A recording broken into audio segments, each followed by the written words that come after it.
Hey teman-teman, ketemu lagi ya di channel saya Gunner Os. Dan seperti biasa, setelah pertandingan saya akan melakukan review pertandingan. Cuman review pertandingan kali ini saya ingin melakukan sesuatu hal yang berbeda, karena saya merasa pertandingan kemarin itu membuat saya frustasi.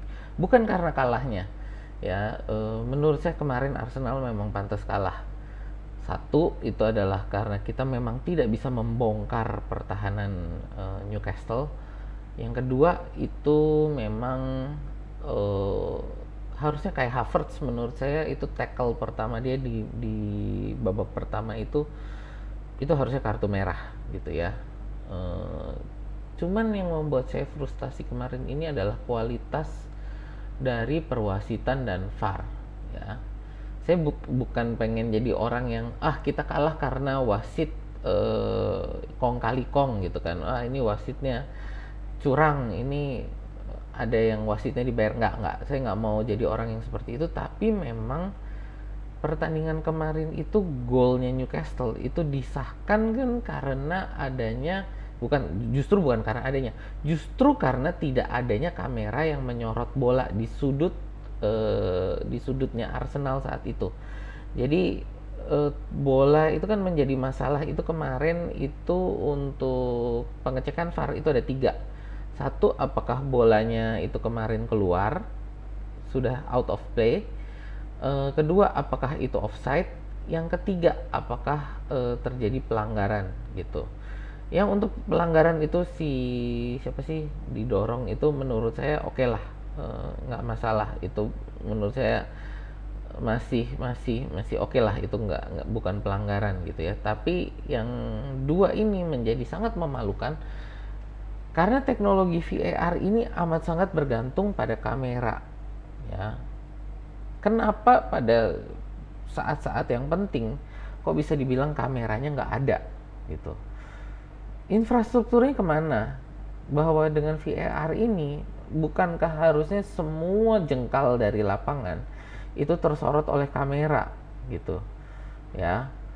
Kenapa untuk lokasi sepenting dari sudut lapangan ya, dimana itu kan sering terjadi corner kick, kok kamera untuk VAR tidak ada di sana gitu?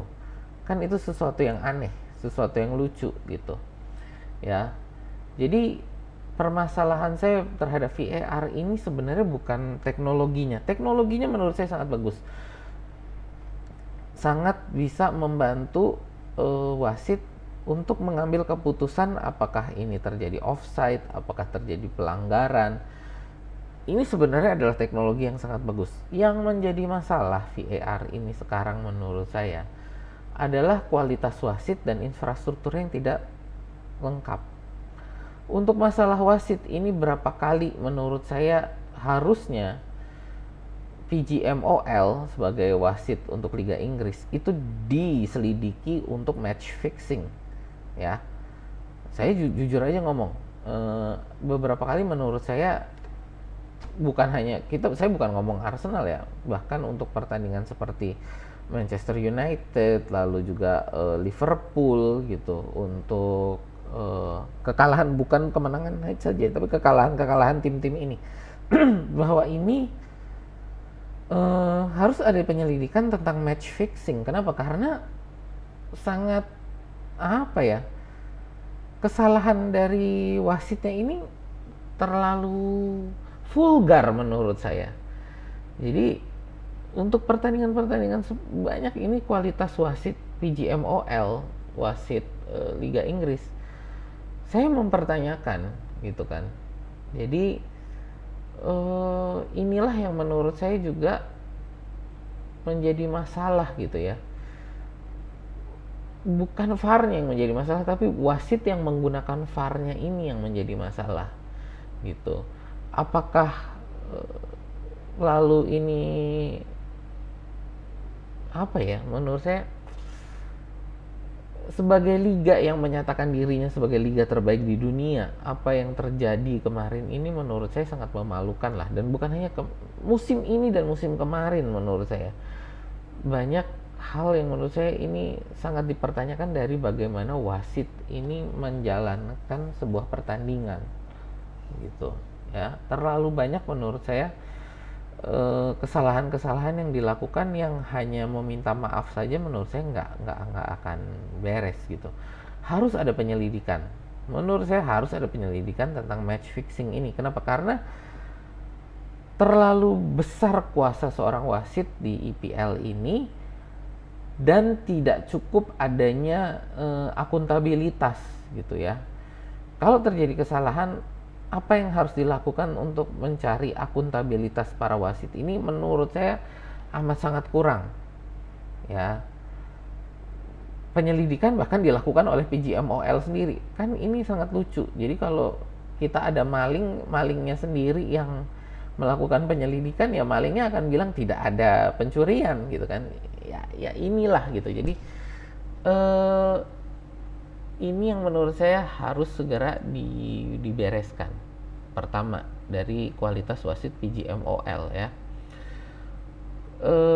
Inilah juga kenapa makanya wasit Inggris ini kan nggak ada, jarang sekali yang dipanggil untuk perhelatan internasional gitu ya. Jadi untuk perhelatan internasional ini wasit Inggris amat sangat jarang dipanggil ya. Untuk Euro, untuk Piala Dunia, ini wasit-wasit Inggris sangat jarang dipanggil. Kenapa? Karena kualitasnya sangat jelek.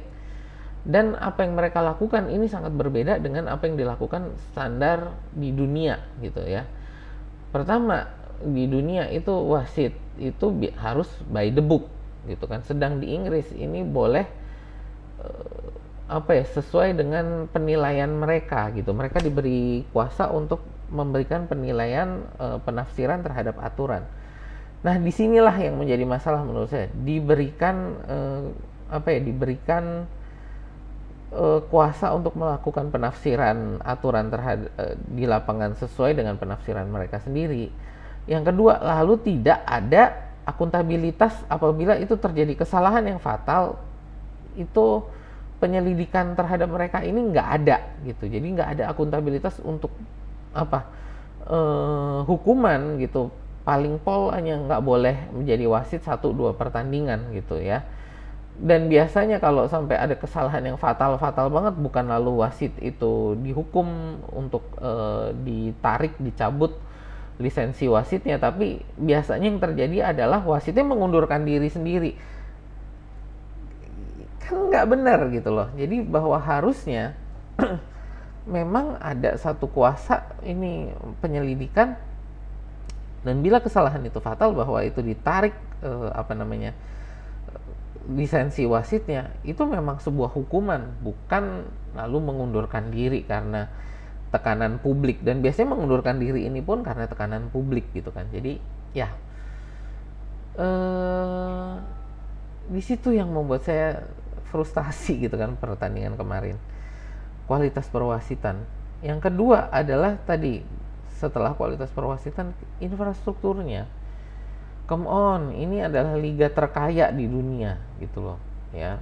Liga terkaya di dunia. Kita bukan ngomong lagi bedanya hanya berapa juta ya. Kita ngomongnya adalah miliaran pound sterling, miliaran euro, itu bahkan kita ngomong ratusan miliar euro keunggulan keuangan IPL terhadap liga lain.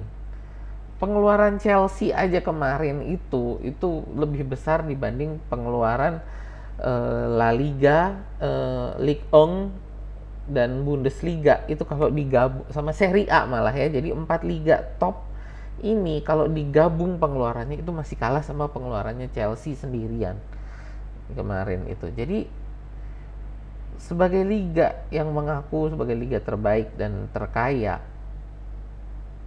apakah ini sangat tidak mungkin untuk bisa punya kamera yang menutup seluruh lapangan di seluruh lapangan IPL gitu ya. Iya kan, karena gol Newcastle itu disahkan karena kameranya nggak ada di area situ. Itu gimana gitu loh, masa sih kamera dengan kita apa ya, liga yang seperti ini masa beli kamera untuk bisa menutup seluruh lapangan, nggak ada duitnya kan, menurut saya nggak mungkin lah. Seberapa mahal sih kameranya gitu, sama satu pemain sama satu pemain, ya kita ngomong sama Declan Rice, sama siapa, sama Nkunku, sama Enzo Fernandez gitu kan. Seberapa sih harga kamera itu menurut saya untuk bisa di 20 tim itu kameranya menutup semua 20 lapangan mereka. Itu kan menjadi satu pertanyaan juga gitu.